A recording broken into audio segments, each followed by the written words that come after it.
So, there has been a recent attempt to create global awareness about the Pacific garbage patch by getting the waste pile to be recognized as an official country by the UN. It has been named Trash Isles and has already submitted a Declaration of Independence, with the goal being to make the world responsible for this massive plastic accumulation under the UN environmental charters.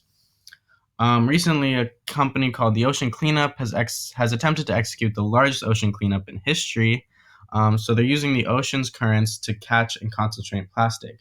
And they claim a full-scale deployment of their systems would clean up 50% of the Great Pacific Garbage Patch every 5 years.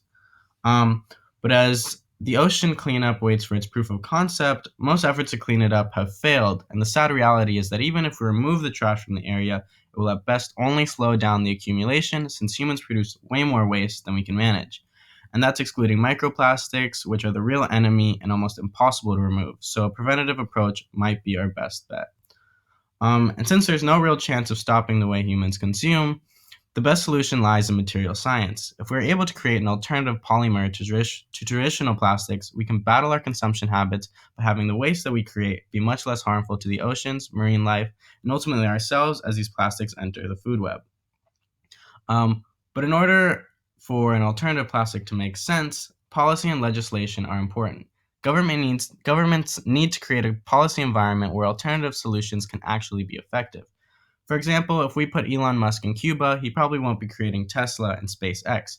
So governments need to create policy environments where entrepreneurs can really take polymer science to the masses. Awareness is another important factor in solving our plastic pollution crisis, and awareness alone, either through public education or through projects like Trash Isles, won't necessarily change the way people behave in terms of consumption habits, but it will help create legislation that can ultimately mandate the use of more sustainable materials. So, if we consider a place like China, where it becomes very difficult to escape plastic consumption, an alternative polymer could make a huge difference. Similarly, in the US, someone who lacks environmental literacy is going to walk into Walmart and buy the cheapest, most indulgent things. But if Walmart was bound under legislation to only sell products made with alternative polymers, then that's when we could start to see real change. But like many other environmental problems, it all comes down to money. In terms of cleaning the garbage patch, the extent to which we want to try really depends on our budget, and the same goes for polymer science. And realistically, for a plastic alternative to be effective, it would have to be cheaper and faster in order to really create demand in the market and in consumers. And considering that the Great Pacific Garbage Patch is about twice the size of France, it truly serves as a visual representation of our world's plastic consumption crisis and our miserable inability to properly manage it.